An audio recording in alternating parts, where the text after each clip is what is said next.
ವಿವಾಹಿತ ಯುವಕನೋರ್ವನು ನೆಮ್ಮದಿಯ ಹುಡುಕಾಟದಲ್ಲಿದ್ದನು. ಅವನು ತನ್ನ ಹೆಂಡತಿ ಮಕ್ಕಳೊಂದಿಗೆ ಗುಡಿಸಲೊಂದರಲ್ಲಿ ವಾಸಿಸುತ್ತಿದ್ದನು. ಪ್ರಿಯಾಂಕ ತಾಡಾಸನ. ಆ ವ್ಯಕ್ತಿಯು ತುಂಬ ಕೆಲಸದ ಒತ್ತಡದಲ್ಲಿದ್ದನು. ಕೆಲಸದಲ್ಲೂ ತನ್ನ ಮನೆಯಲ್ಲೂ ತುಂಬ ಒತ್ತಡ ಅನುಭವಿಸುತ್ತಿದ್ದನು. ಅಲ್ಲಿಯೇ ಮಲಗಿ ಪ್ರಪಂಚದ ಅರಿವೇ ಇಲ್ಲದೆ ನಗುತ್ತಾ ಆಟವಾಡುತ್ತಿರುವ ಅವನ ಸಣ್ಣ ಮಗುವನ್ನು ನೋಡಿದನು. ಆನಂದ ಬಾಲಾಸನ. ಹಾಗೆಯೇ ಅವನ ಗಮನವು ನೃತ್ಯಾಭ್ಯಾಸ ಮಾಡುತ್ತಿರುವ ಮಗಳ ಕಡೆಗೆ ಹರಿಯಿತು. ನಟರಾಜಾಸನ.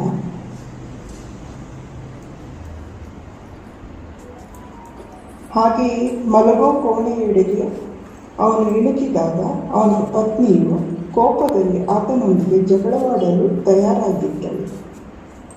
ವಿಪರೀತ ವೀರಭದ್ರಾಸನ. ತನ್ನ ಭಾರವಾದ ಹೃದಯದಿಂದ ಆತನು ಮನೆಯನ್ನು ತೊರೆದನು.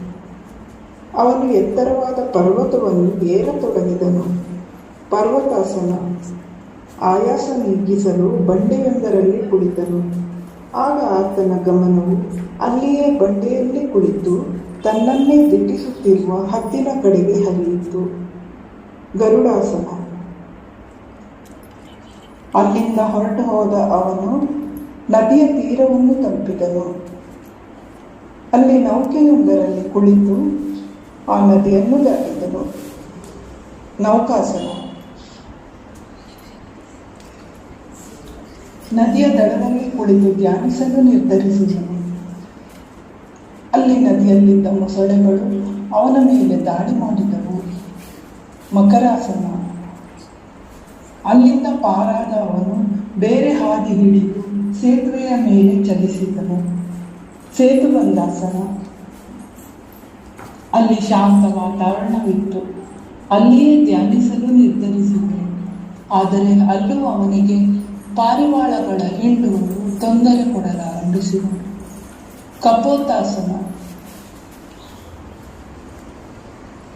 ಅಲ್ಲಿಂದ ಎದ್ದು ಪ್ರಯಾಣ ಮುಂದುವರಿಸಿದನು. ಕೊನೆಗೆ ಕಾಡನ್ನು ಪ್ರವೇಶಿಸಿದನು. ದಟ್ಟವಾದ ಅರಣ್ಯದಲ್ಲಿ ದೊಡ್ಡ ದೊಡ್ಡ ಮರಗಳು ತಂಗಾಳಿ ಬೀಸುತ್ತಾ ವಿಚಿತ್ರ ಶಬ್ದ ಮಾಡುತ್ತಿದ್ದವು. ವೃಕ್ಷಾಸನ. ಅವನು ಶಬ್ದಗಳನ್ನು ನಿರ್ಲಕ್ಷಿಸಿ ಅಲ್ಲಿಯೇ ಮರದ ಕೆಳಗೆ ಕುಳಿತು ಧ್ಯಾನಿಸಲು ನಿರ್ಧರಿಸಿದನು. ಆದರೆ ಅಲ್ಲೂ ಎದುರುಗಡೆ ಕೆಲ ಹಾವುಗಳು ಹರಿದಾಡುತ್ತಿದ್ದವು. ಭುಜಂಗಾಸನ. ಅವನು ಬೇಸರಗೊಂಡು ಇನ್ನೊಂದು ಸೂಕ್ತ ಸ್ಥಳವನ್ನು ಹುಡುಕತೊಡಗಿದನು. ಅಲ್ಲಿ ಅವನಿಗೆ ಮರದಿಂದ ಮರಕ್ಕೆ ಜಿಗಿಯುತ್ತಿರುವ ಕೋತಿಗಳು ಕಾಣಿಸಿದವು. ಮರ್ಕಟಾಸನ. ಅವನು ಕೋಪಗೊಂಡು ಕಾಳಿಮಾತೆಯನ್ನು ಪ್ರಾರ್ಥಿಸತೊಡಗಿದನು. ಕಾಳಿಯಾಸನ. ಇದ್ದಕ್ಕಿದ್ದಂತೆ ಅಲ್ಲಿಯ ವಾತಾವರಣವು ಬದಲಾಯಿತು. ಧಾರಾಕಾರವಾಗಿ ಮಳೆ ಸುರಿಯಲು ಆರಂಭವಾಯಿತು. ಅವನು ಒದ್ದೆಯಾಗತೊಡಗಿದನು. ಅಲ್ಲಿಂದ ಇಲ್ಲಿಗೆ, ಇಲ್ಲಿಂದ ಅಲ್ಲಿಗೆ ಓಡುತ್ತಾ ಮಳೆಯಿಂದ ರಕ್ಷಿಸಲು ಜಾಗ ಹುಡುಕತೊಡಗಿದನು. ಆಗ ಅವನ ಗಮನವು ಅಲ್ಲೇ ಅಲ್ಲಾಡದೆ ಕುಳಿತಿರುವ ಕಪ್ಪೆಯ ಕಡೆ ಹೋಯಿತು.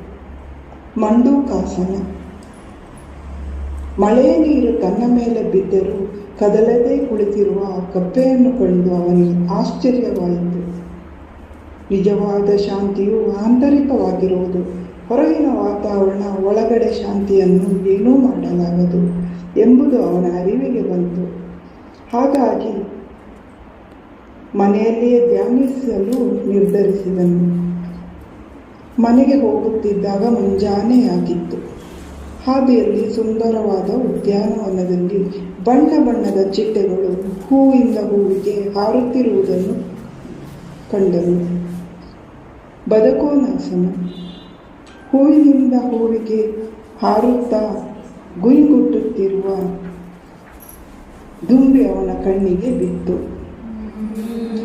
ಭ್ರಮರಿ ಪ್ರಾಣಾಯಾಮ. ಅವನು ತನ್ನ ಮನೆಗೆ ಹಿಂತಿರುಗಿದನು. ತ್ರಿಯಂಗ ತಾಡಾಸನ.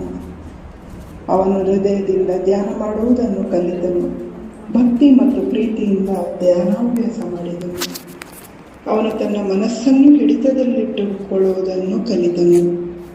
ಸಂಸಾರ ಮತ್ತು ಕೆಲಸದ ಒತ್ತಡವನ್ನು ನಿಯಂತ್ರಿಸುವುದು ಅವನಿಂದ ಸಾಧ್ಯವಾಯಿತು. ಅವನು ತನ್ನ ಜೀವನವನ್ನು ಸುಖವಾಗಿ ಜೀವಿಸತೊಡಗಿದನು.